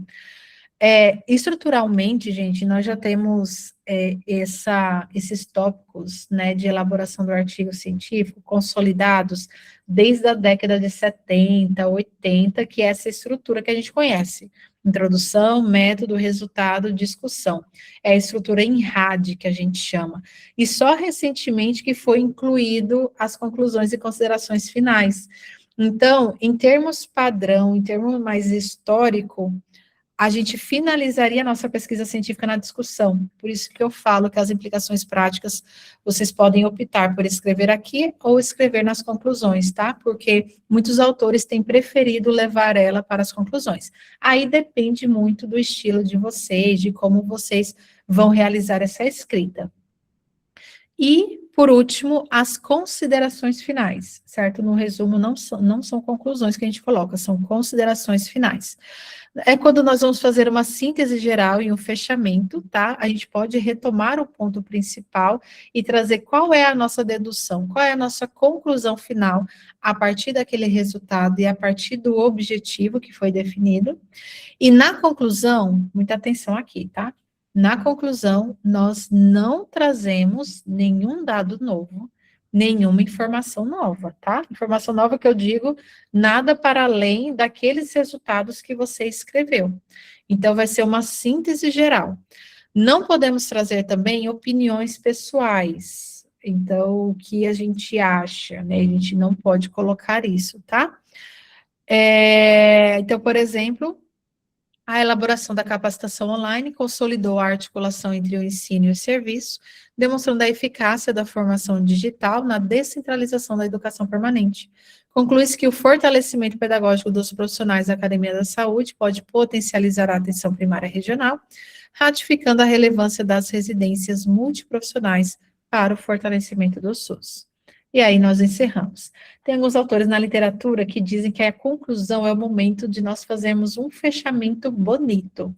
Então, é o momento da gente pensar um pouco, refletir um pouco e fazermos um fechamento interessante para a nossa proposta, para o nosso estudo, tá, gente? Mas sem pressão, não precisa, não, a exigência não é essa, tá? É só uma a mais que é algo que eu acho interessante, que alguns autores falam.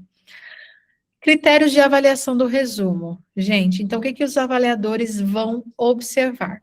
Primeiramente, eles vão analisar a adequação às normas do evento. Então, novamente, extremamente importante a gente verificar as normas de forma bem detalhada, tá? Uma dica que eu deixo para vocês, em termos de inteligência artificial, que pode ajudar nesse sentido, que é algo que eu já fiz e eu gosto bastante. Não sei se vocês conhecem a IA Notebook LM, mas ele é uma inteligência artificial muito interessante, por quê? Porque ela nos responde a partir das fontes que a gente alimentou dentro dela. Então, não é a mesma coisa de uma inteligência artificial generativa. É um chat GPT, um Claude, um Gemini, né, um DeepSeek, que vai responder a partir da base dele, a gente não faz ideia de onde ele extraiu aquelas informações, né? E quando a gente pede referências, ele alucina, ele traz referências erradas, justamente porque essas IA generativas não foram criadas para essa finalidade, tá? Mas o Notebook LM é a inteligência artificial do Google, muito interessante, tá? Para diversas questões, gente. Olha, eu tenho um canal no YouTube e lá eu já fiz 3 vídeos sobre o Notebook LM. Quem não conhece, quem não usou, eu indico que vocês vão até lá para conhecer, porque é uma IA que realmente pode nos ajudar muito nos estudos. É uma IA que eu uso com bastante frequência. Então, por exemplo, olha só esse o Notebook LM é assim, nós criamos um notebook, uma pastinha de estudos, digamos assim, eu vou mostrar essa daqui para vocês. Esse notebook que eu criei é composto por legislações do CEP-CONEP para a elaboração de projetos de pesquisa. Então, eu peguei, olha aqui do lado esquerdo, todos esses PDFs aqui listados são as legislações do nosso CEP, normas operacionais, ó, resolução 466, resolução 510, cartilha dos direitos dos participantes, manual do CEP, tudo que é disponibilizado por eles publicamente, certo? Peguei, coloquei aqui, e qualquer dúvida que eu tenho na elaboração de projetos de pesquisa, eu venho aqui, ó, e pergunto para ele. Então, por exemplo, olha só, o que a resolução 466 define como riscos e benefícios? Eu mando aqui para ele e ele vai me responder com base nas fontes apenas que eu coloquei dentro dele. Então, uma coisa que eu tenho feito bastante, gente, é pegar o edital, os editais, né, de processo seletivo, qualquer coisa que a gente quiser realizar, coloca dentro do notebook, certo? E aí ele vai carregar e você pode fazer perguntas e a qualquer momento verificar se você está adequado com as normas ou se não, se você está cometendo algum erro ou não. Então, olha só, eu perguntei dos riscos e benefícios, e ele vai aqui, ó, me detalhando, e conforme ele vai trazendo os detalhes, ele vai, ó, trazendo um númerozinho, me indicando de onde ele extraiu aquela informação. Isso é essencial no uso da inteligência artificial na pesquisa científica, fazer a curadoria ativa, ou seja, nós vamos verificar na fonte original se ela realmente está falando o que a IA disse que ela está afirmando. Então, o notebook falou isso daqui, eu aperto aqui no 2, ó, venho aqui em ver a fonte, e aqui do lado esquerdo ele vai indicar exatamente o trecho de onde ele extraiu aquela informação, gente. Eu acho o notebook LM sensacional nesse sentido, né? A potência dele reside nisso. E lá no meu canal, eu tenho um vídeo que eu mostro um framework de validação de fontes para vocês usarem o notebook LM para qualquer necessidade que vocês tiverem, tá? Então, essa questão de adequação às normas é bem legal com o notebook LM, viu? Ele ajuda bastante mesmo. Segundo ponto, que eles vão olhar adequação ao eixo temático do evento, como eu comentei para vocês, pertinência ao tema do evento de uma forma geral, qualidade linguística e coerência, certo? Vou falar um pouquinho mais para frente. A IA pode nos ajudar a fazer correções ortográficas e gramaticais, tá? Pelo amor de Deus, não peçam para a IA escrever o resumo por vocês. Não façam isso com vocês mesmos, sério, isso é um tiro no pé, porque a gente está falando aqui de diversas questões que já estão comprovadas cientificamente, tá? Que não vou me aprofundar muito nisso, gente, mas já há pesquisas demonstrando perca cognitiva, perca de capacidade crítica, de capacidade reflexiva, perca de memória nas pessoas que delegam muitas tarefas complexas para a inteligência artificial. Como nós somos profissionais de saúde, nós desenvolvemos pesquisa científica e é interessante que nós saibamos escrever, nós precisamos escrever, porque essa é uma habilidade que a gente vai desenvolvendo aos poucos, tá? Não é de uma hora para outra que a gente vai aprender a escrever. Isso faz parte do processo. Assim como aprender piano, aprender um novo idioma, escrever e escrita científica é uma habilidade que deve ser aprendida e desenvolvida por todos nós, tá? Isso vai ser qualidade de vida, digamos assim, na carreira profissional de vocês, gente, de verdade. Então, eu sempre falo para as pessoas, olha, primeiro você resolve o problema e depois pede ajuda para a inteligência artificial, porque aí você vai estar potencializando a capacidade humana de vocês, tá? Então, sempre façam isso. Eu sei que as IAs hoje em dia estão integradas em vários setores da nossa sociedade, né? A gente vai falar um pouquinho mais disso mais para frente. Então, eu sempre destaco, resolve primeiro, escreva o resumo primeiro, vocês. Cometam erros, não se importem aí com erro ortográfico, erro gramatical, enfim, é só você ali e o papel, não tem problema nenhum. Depois, se você quiser usar IA, aí você usa para melhorar a coesão, melhorar a clareza, perguntar para ela como você poderia melhorar, né? O que ficou faltando. Então, ela é ótima nessa questão de chuva de ideias, gente. Sério, ela ajuda bastante nessa questão de aperfeiçoar aquilo que a gente produziu. Então, qualidade linguística e coerência, conteúdo e fundamentação, forma e ética, né, do processo e ortografia, tá? Cuidado para não publicar sem revisão. Agora, falando um pouquinho sobre inteligência artificial na escrita, tá? Então, a questão aqui, gente, é saber quando e como nós podemos usá-las, né? Porque aí tem formas e formas, muitas pessoas ensinam várias formas de uso da inteligência artificial, e a gente precisa compreender o que é essa ferramenta e qual é a forma ética de empregá-la na pesquisa científica, porque é disso que a gente está falando aqui, tá? Esse boom da IA, digamos assim, surgiu lá em 30 de novembro de 2022.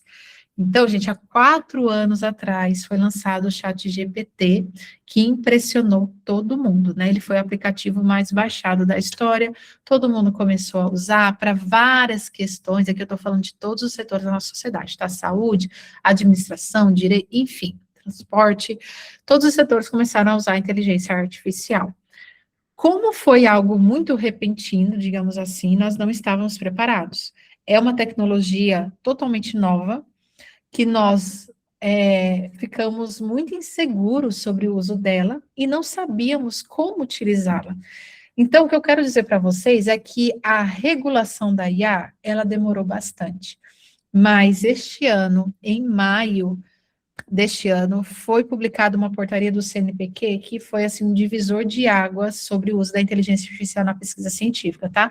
Porque até então, a gente se fundamentava bastante nas orientações de organizações internacionais, como, por exemplo, o COPE, né, que é o Comitê de Ética em Pesquisa Internacional, que se posicionou muito rapidamente sobre o uso do ChatGPT na pesquisa. Nós nos fundamentamos nas políticas editoriais de editoras internacionais que se posicionaram primeiro, como a Spring Nature, a Elsevier, a Taylor e Francis, e aqui no Brasil demorou um pouquinho mais. E em maio deste ano, gente, o CNPq, ele trouxe na portaria a descrição, a diretriz que guia qual é o uso ético de IA na pesquisa científica, né, no âmbito das atividades científicas. E isso foi muito bom para a gente ter maior compreensão sobre esse uso na pesquisa, tá?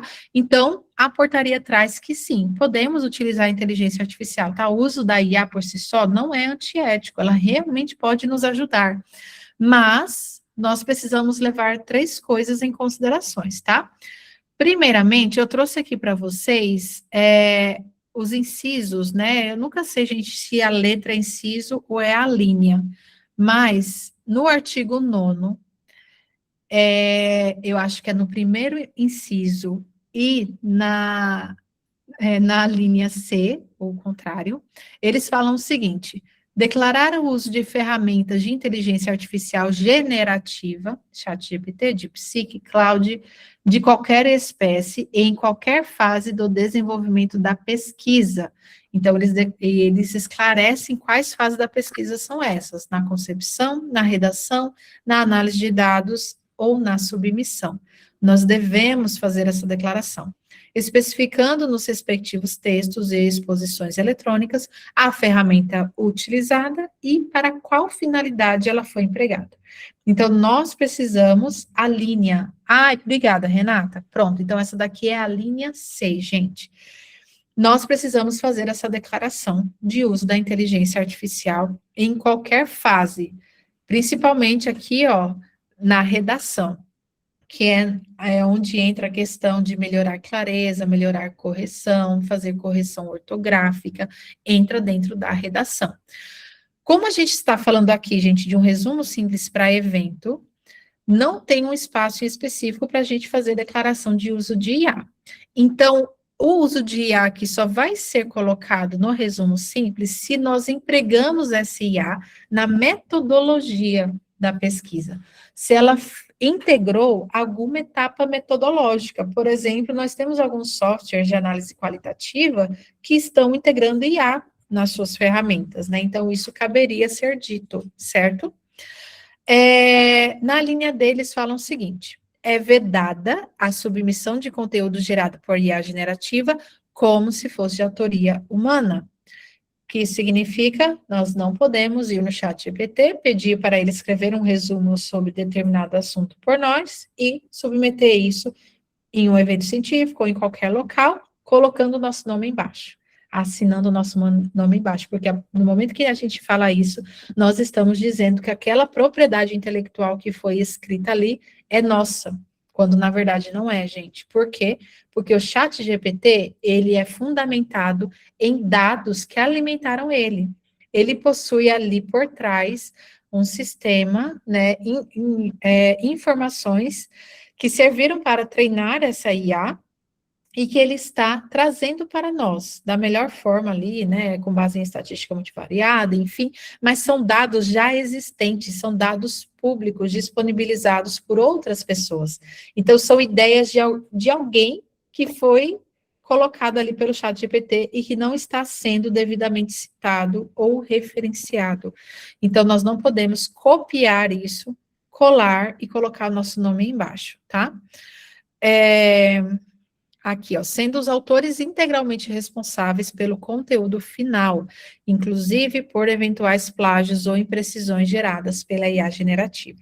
Então, não existe essa história de culpar o ChatGPT por algum erro no nosso trabalho, tá? Não existe. É a mesma coisa de eu culpar o meu celular por algum erro que eu escrevi, ou sabe quando a gente culpa o corretor automático? Na verdade, a culpa não é do corretor, a culpa é nossa mesmo, que a gente não viu ou que a gente não checou 2 vezes, né? A gente não pode culpar uma ferramenta, um instrumento, não existe isso, né? Nós é que somos os culpados, porque a gente que colocou o nome nosso ali e a nossa autoria, tá, gente? Isso é extremamente importante. É a nossa autoria que está ali naquela produção. E, por último, eles enfatizam: nós precisamos nos responsabilizar integralmente pelo conteúdo final da pesquisa, inclusive por eventuais plágios ou imprecisões geradas pela inteligência artificial generativa. Então, eles reforçam esse ponto novamente, tá? Eles trazem também uma outra linha destacando sobre avaliadores não poderem colocar resumos, trabalhos, projetos de pesquisa, artigos científicos na IA generativa para elaboração de parecer, porque esse parecer deve ser também autoral, deve ser do avaliador, né? Não é uma IA que vai escrever esse parecer pela pessoa. Então, aquela ideia que eu falei para vocês, rascunhem primeiro e inteligência artificial depois, tá? Você escreve e a IA apoia, nunca o contrário. Não é ela fazendo e você apoiando o processo.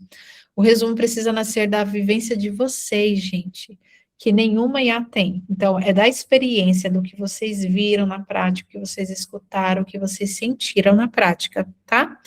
Então, vocês podem usar IA com ética na revisão gramatical e ortográfica, tá? Sem alterar o conteúdo, dados ou estrutura. Na clareza e fluidez, reescrever um trecho mantendo todas as informações. Na compreensão do edital, como, por exemplo, utilizando o notebook LM, organizar a leitura e lembre-se que a decisão final sempre é de vocês. Vocês não devem escrever o resumo a partir dos dados brutos de vocês. Vocês não devem submeter texto de IA sem revisão crítica e sem declaração. Vocês não devem criar dados, resultados ou referências na IA. Isso é fabricação e é um problema grande, gente. Tem um editorial, quem quiser, pede para a Carol, que eu mando para a Carol compartilhar com vocês, que eles falam sobre fabricação de referências. Foi publicado no The Lancet, para vocês terem uma ideia, né? Na maior, eu vou dizer que é a maior mesmo revista da área da saúde, ciências biomédicas que a gente tem no mundo.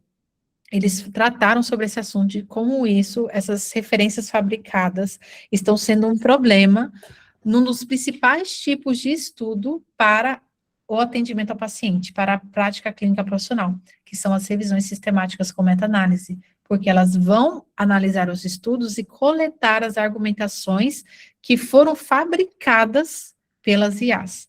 Então, o número de fabricação de referência está crescendo muito na literatura científica, isso é um problema ético sério que precisa ser verificado.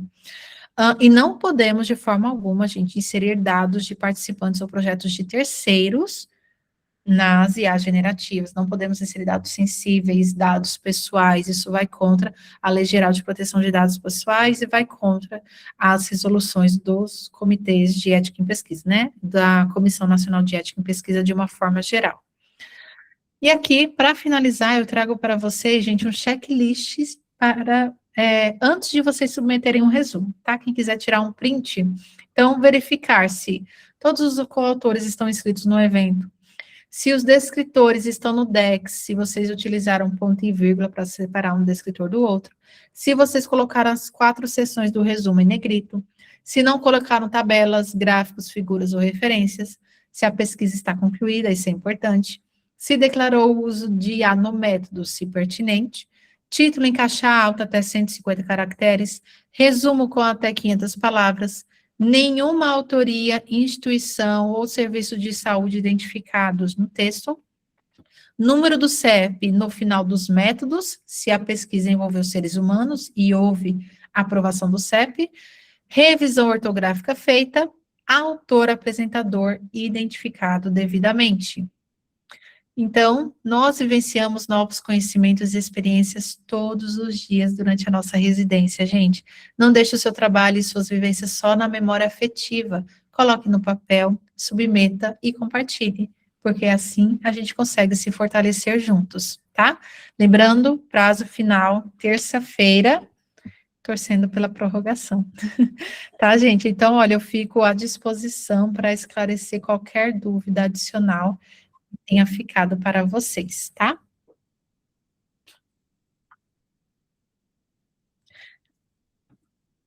Alguém levantou a mão? Fiquem à vontade, gente. Podem falar.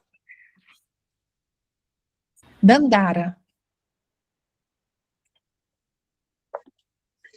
Olá, tudo bem? Boa noite, Camila. Primeiro, agradecer pela aula, foi incrível. Nos conhecemos do corredor da Universidade de São Paulo, então é um prazer revê-la. Legal. Só agradecer mesmo, foi incrível, você sempre pontual e extremamente coerente em tudo, né? A gente entende o quanto é importante, né, a nossa divulgação enquanto pesquisadores e que isso seja cada vez mais fomentado. Então, é só um agradecimento mesmo. Parabéns, viu? Obrigada, Dandara. Fico muito feliz, viu, de ter contribuído de verdade. Gente, nossa, que evento potente, viu? É esse que vocês estão organizando, Carol. Fico muito feliz de participar, mesmo que um pouquinho, dessa construção, viu? Camila, sua aula foi incrível, como sempre. Eu sempre coloco uma expectativa, e aí, quando eu assisto as suas aulas, você vai lá em cima. Você tem uma didática maravilhosa. Eu acho que você, mais do que cumpriu, né, ao que a gente tinha pedido, que era apresentar o edital, sobre a escrita de resumos, você trouxe sobre a IA, né, que eu acho que é uma temática super importante da gente debater, porque hoje o que a gente tem visto é textos escritos por IA e também revisados, avaliados por IA também, né? E aí, o que está gerando disso? Então, eu acho que muito importante, e por ser você, com essa didática maravilhosa, por ser egressa de um programa de residência também, eu acho que foi muito potente, assim. Enquanto você foi apresentando, né, algumas pessoas foram ligando o microfone e outras colocaram dúvidas aqui. Teve uma dúvida, inclusive, né, que apareceu, que era sobre o TCR, inclusive eu sou egressa do programa de residência e vou submeter um resumo do meu TCR, então façam isso também. A Vitória tinha perguntado, né, se poderia colocar a categoria profissional. Essa pergunta, acho que você já respondeu para ela, né, que não tem problema algum colocar a categoria. Então, eu, por exemplo, sou nutricionista, então, relato de uma residente ou de uma egressa nutricionista, né, acho que isso não tem problema.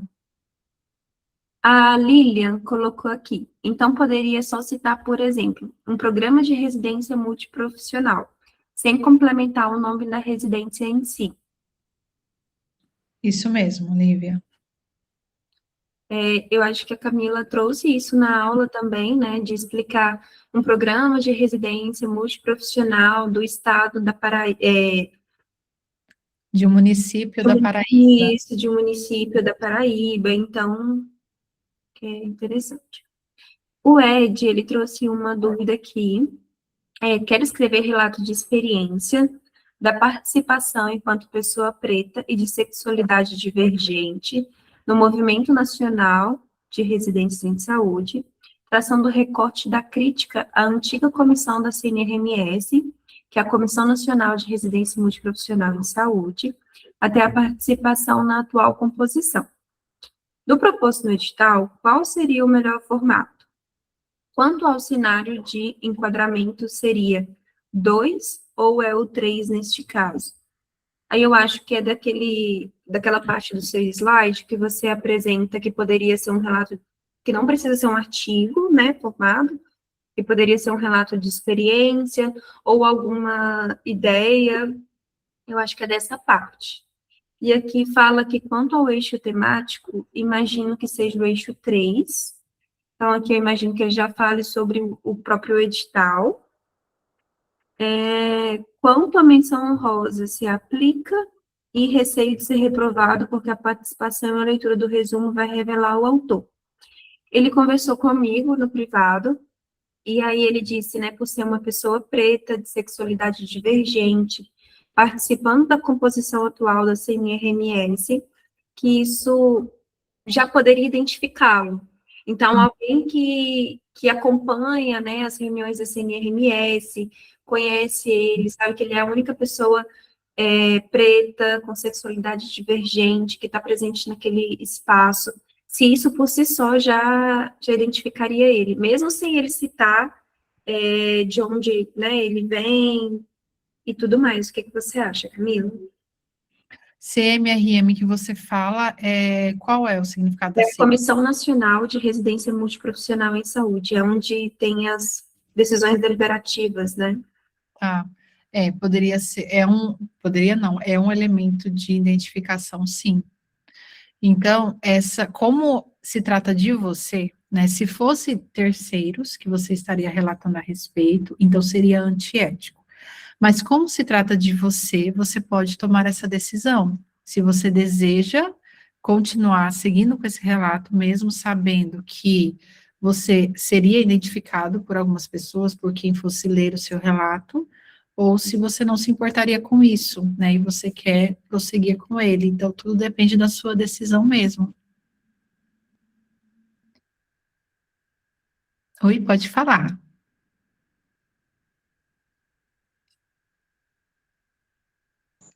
Eu tenho uma dúvida em relação ao resumo. Boa noite a todos, sou de Manaus.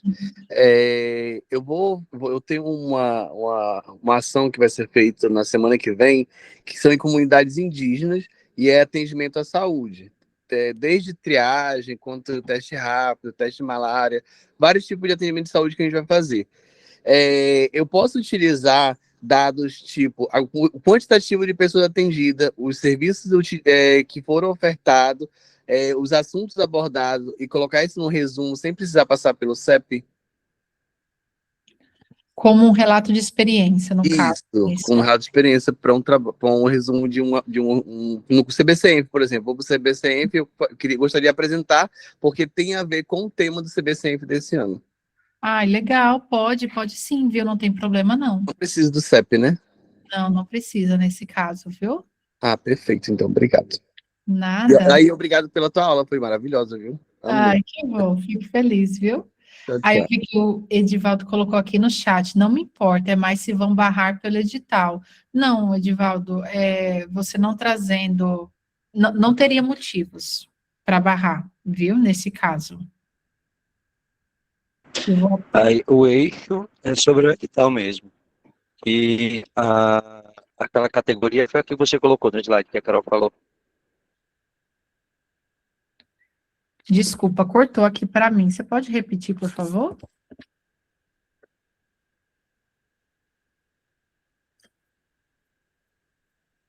Acho que ele falou sobre a categoria, é aquela que você apresentou no slide. Talvez se você conseguir colocar o slide.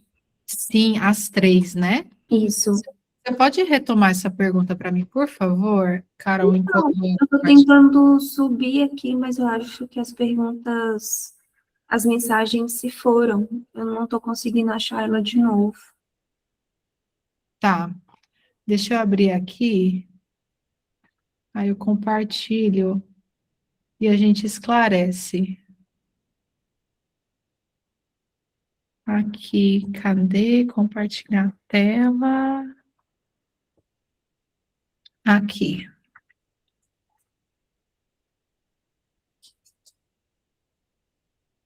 Seriam esses cenários? É o Edivaldo? É isso, Edivaldo? Ah, ele tá no voo. Tá, isso. Aí eu queria retomar qual era a sua pergunta, Edivaldo. Será que você consegue digitar? Que aí a gente espera, não tem problema não. Eu acho que era em relação a em qual essa vivência se iria se enquadrar. Então, pelo que ele falou, seria no cenário 2, né, que é de dados, mas sem o artigo. E foi algo que ele viveu ali na CNRMS, e é algo que ele está relatando a partir disso. Isso, seria um relato de experiência. Seria Thales, o cenário é o 3 ou 2. Uma ideia em construção. Olha, poderia ser o 3 também. Digamos assim, eu estou finalizando a minha residência e quero elaborar um trabalho de conclusão de residência, fazer esse relato de experiência da minha vivência. Aí seria uma ideia em construção. Ou, aqui no caso, poderia ser o 2, né? Que você não tem o artigo, você não tem nenhuma proposta futura, mas você deseja elaborar esse resumo, certo? A questão aqui, Edivaldo, é que você pode, a partir da experiência, elaborar o seu resumo sem problema nenhum. E se você gostar do resumo, né, a partir do feedback que você receber, você pode pensar em trabalhar melhor nesse resumo e ele se tornar um trabalho completo, tá? Futuramente, não tem problema nenhum, que aí se encaixaria no cenário 3, certo? Seria uma evolução, digamos assim. Mas começa pelo cenário 2, começa a produzir nesse resumo, e aí você pode pensar se vale a pena, né? Eu, assim, pelo que você falou, eu acho muito interessante, viu? Você trazer essas reflexões em termos de um artigo científico, sabe? Eu acho que é bem legal, que a gente está precisando de literatura nesse sentido. Acho muito valioso. Ok, 2 então. E quanto à aproximação ao eixo no edital? Não consegui identificar se é 2, 1 ou 3. Deixa eu voltar aqui no edital.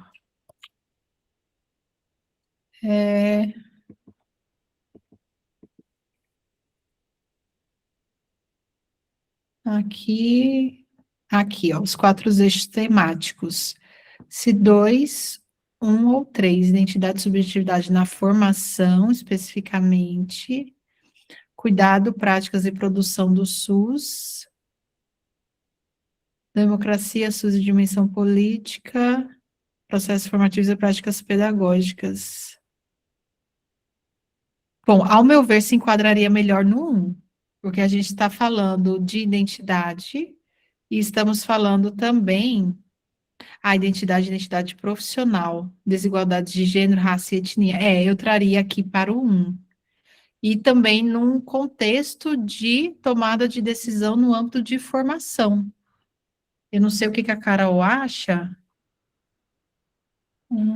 Eu fico pensando, assim, por se tratar da CNRMS, né, que é a comissão a nível nacional que delibera sobre as residências em saúde de todo o país, com a presença do Ministério da Saúde, do MEC, do CNS, que seria nesse 3, de democracia, SUS e dimensão política. Mas aí eu acho que vai muito da linha que ele seguir no resumo, né? Você vai tratar mais sobre essa questão política da CNRMS, sobre essa presença, ou se vai mais para a questão da identidade e subjetividade dele. Vai escrever 2 resumos resolvidos. É disso que eu estou... Gente, para que se limitar? Podemos submeter 3. Arrasou, Edivaldo, é isso aí. Ótimo. Muito legal. Muito bom, gente. De acordo com o que eu fui subindo aqui nas mensagens, eu não sei o que aconteceu, mas parece que as primeiras desapareceram, e aí eu não consegui encontrar. Eu lembro que tinha mais algumas dúvidas, então se alguém quiser, né, ligar aqui o áudio, levantar a mãozinha, pode ficar à vontade. Enquanto isso, eu vou só dar um recado. Todas as pessoas que se inscreveram estão aqui presentes na nossa aula, né? A gente conseguiu ficar aí quase essas 2 horas já, com mais de 50 pessoas na sala, então isso é algo muito bom. Todas as pessoas que se inscreveram, então, eu vou mandar um link aqui, que ele vai te levar para a plataforma, e aí lá vocês vão conseguir validar essa presença para depois receber o certificado, tá?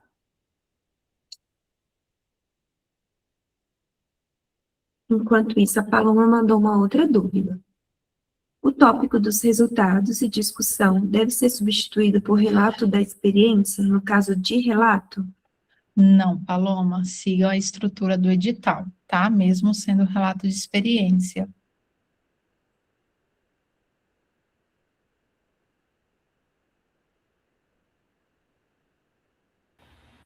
Então, eu coloquei aqui, pessoal, o link para vocês acessarem e fazer, né, com o login de vocês, registrarem a presença, para depois vocês receberem o certificado. Alguém tem mais alguma dúvida, quer perguntar alguma coisa? Aproveitem, não é todo dia que você tem a Camila aqui dando essa aula, que foi maravilhosa.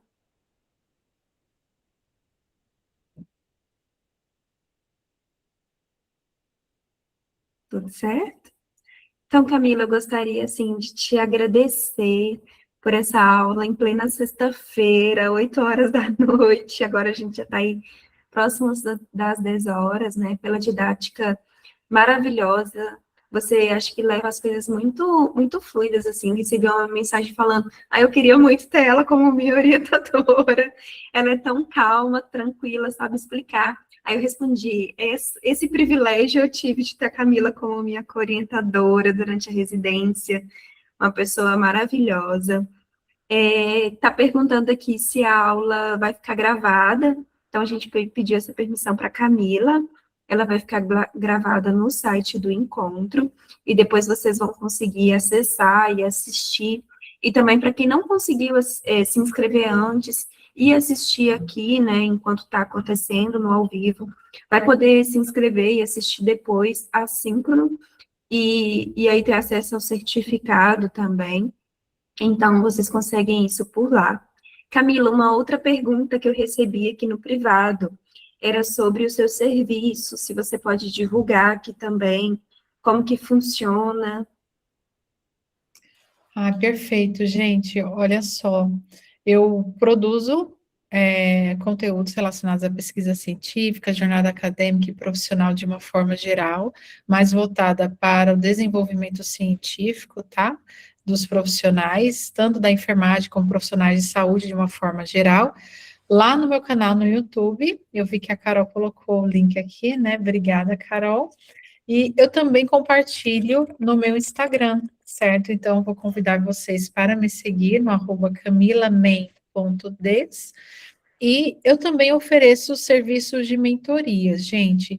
Mas, no momento, o meu foco maior, né, eu estou me dedicando bastante na construção da minha comunidade, pesquisa descomplicada, certo? Então, eu tenho uma comunidade de desenvolvimento científico, é um espaço na Hotmart onde eu coloco módulos, aulas gravadas, vocês conseguem esclarecer dúvidas, tem vários PDFs de apoio, lá a gente conversa bastante sobre revisão de literatura, integração ética da IA na pesquisa científica, e tem também, junto com essa comunidade, essa plataforma, um grupo no WhatsApp, onde a gente consegue compartilhar nossas dores, mas também as nossas conquistas, né, as nossas alegrias, nossas felicidades, e quem está na comunidade, semanalmente, a gente tem um encontro ao vivo, que eu chamo, que é uma reunião online, como essa que a gente teve hoje, que algum assunto que alguém da comunidade trouxe, ou que alguém da comunidade está com dificuldade, ou às vezes a gente está desenvolvendo a nossa pesquisa, mas a gente está perdido em alguma etapa, aí a pessoa fala comigo no privado, aí a gente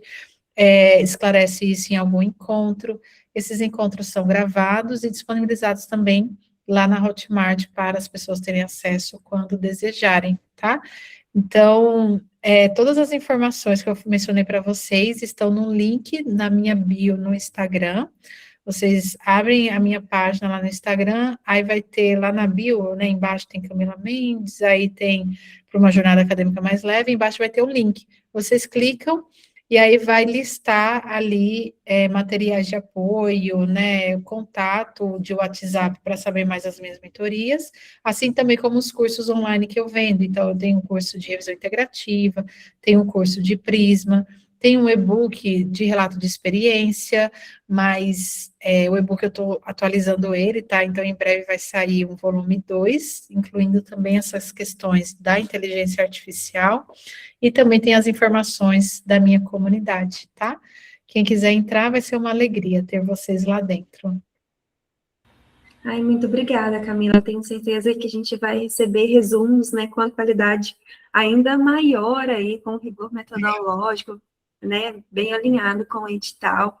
A partir da sua aula, eu tenho certeza que cada um aqui foi absorvendo um pouquinho do que você foi falando, então eu tenho muito a te agradecer por ter dado essa aula maravilhosa. Então, gente, só falando aqui mais uma vez, as submissões, elas estão abertas aí, vão ficar abertas até o dia 30, então na próxima terça-feira.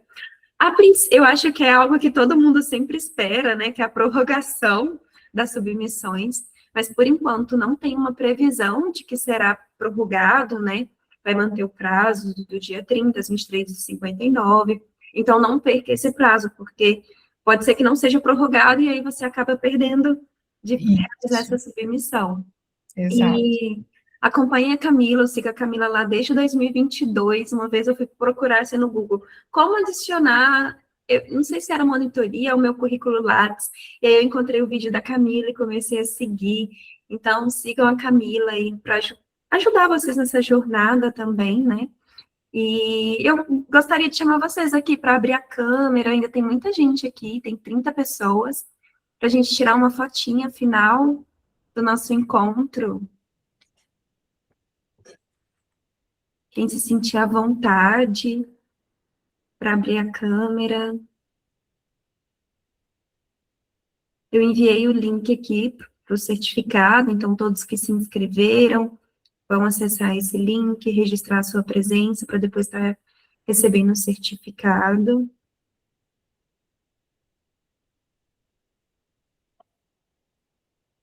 Mas alguém consegue abrir?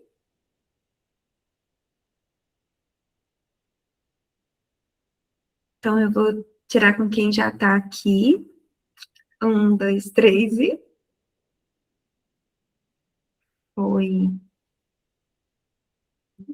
Então, muito obrigada, pessoal. Muito obrigada mais uma vez, Camila, por essa aula maravilhosa. Tenho certeza que contribuiu. Eu aprendi muitas coisinhas novas também, que eu já vou usar para submeter os meus resumos. E a gente espera que tenha contribuído para vocês também, todos que participaram, submetam os resumos. E vamos construir o 16º Encontro Nacional de Residências em Saúde. Camila, quer falar alguma coisa? Bom, só agradecer novamente, gente. Muito, muito obrigada pela participação de vocês, tá? É muito gostoso quando a gente tem ouvintes assim tão ativos que fazem perguntas, porque é só através dos questionamentos que a gente consegue, de fato, consolidar o nosso aprendizado, tá? Continuem com essa coragem de perguntar. Infelizmente, hoje em dia a gente está falando nisso, né? Em coragem de fazer perguntas, porque muitas vezes a gente se sente muito, enfim, num espaço não seguro para se abrir, né? E eu fico feliz de que vocês tenham se sentido à vontade para esclarecer as dúvidas de vocês, tá? Então foi um prazer, muito obrigada e uma ótima noite para vocês, tá bom? Tchau, tchau, pessoal. Boa noite, bom descanso. Tchau, tchau. Boa noite, pessoal. Obrigado. Tchau, tchau.